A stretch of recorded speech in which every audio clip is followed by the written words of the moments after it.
हम औरतों को अपने पतियों से झगड़ा नहीं करना चाहिए, क्योंकि हमारे लिए वो बहुत कुछ करते हैं। पहला, अगर हम मायके से अपने ससुराल में जब आते हैं तो हमारे पति ही हमारे लिए सब कुछ होते हैं और वही हमारे लिए खाने के लिए, पीने के लिए हर इंतज़ाम वही करते हैं और कोई नहीं करता है। हम तो अपने मायके में रहते हैं तो सिर्फ़ और सिर्फ हमारी ज़रूरतें पूरी होती हैं, लेकिन ससुराल में आते हैं तो हमारी ख्वाहिशें पूरी होती हैं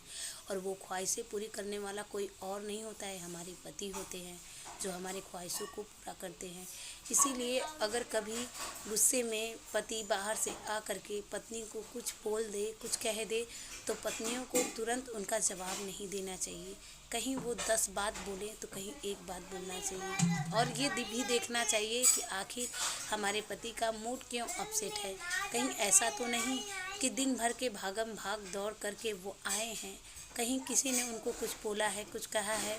और वो वहाँ से आए और हम भी उनसे थोड़ा रूठ के बात कर लिए और जिनके वजह से वो गुस्से में होकर के हमसे कुछ तो शब्द का प्रयोग कर दिए, जिन शब्दों से हमें ठेस पहुंच गई। तो इसके लिए हमें गुस्सा नहीं होना चाहिए, बल्कि अपने पतियों का सम्मान करते हुए उनके लिए एक गिलास पानी लाएं,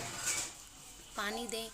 उनको पीने के लिए बोलें। गुस्से हों तो उनसे सॉरी बोल दें कि सॉरी भाई, हमसे गलती हो गई, चलो पानी पी लो, खा लो, पी लो। खाने पीने के बाद उनसे नम्रता और प्रेम पूर्वक पूछना चाहिए कि आखिर हमसे ऐसा कौन सा गलती हो गया जिसकी वजह से आपने हमसे इतना रूठ के बात की। तो आप खुद देखेंगे कि 1 घंटे, आधे घंटे, 2 घंटे बाद आपके पति का मूड अच्छा हो जाएगा और वो आपके लिए अच्छे से पेश आएंगे और आपके लिए अच्छा सोचेंगे। फिर आपको ये ज़रूर रियलाइज़ हो जाएगा कि हमने बहुत बड़ी गलती करने से, भूल करने से सही रास्ता पकड़ लिया। क्योंकि अगर जब बाहर से पति आते हैं और गुस्से में रहते हैं और हम लोग भी उनसे गुस्से में पेश आ जाते हैं और गुस्से से उनसे झगड़ा करने लगते हैं, जिसकी वजह से हमारे घर में वाद विवाद होते हैं और बातों का बतंगड़ बनता है और बातों के बतंगड़ों से हमारे घर में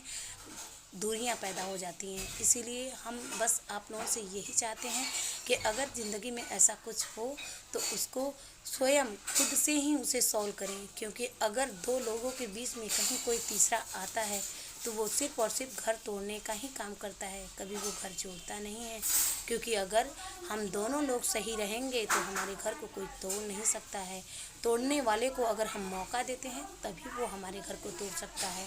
क्योंकि अगर हम उससे कहेंगे तो वो उसमें 4 बात और लगा के हमारे हस्बैंड से कहेगा और औरत से आदमी कुछ तरीके से बात करेंगे और दूसरों से कुछ तरीके से बात करेंगे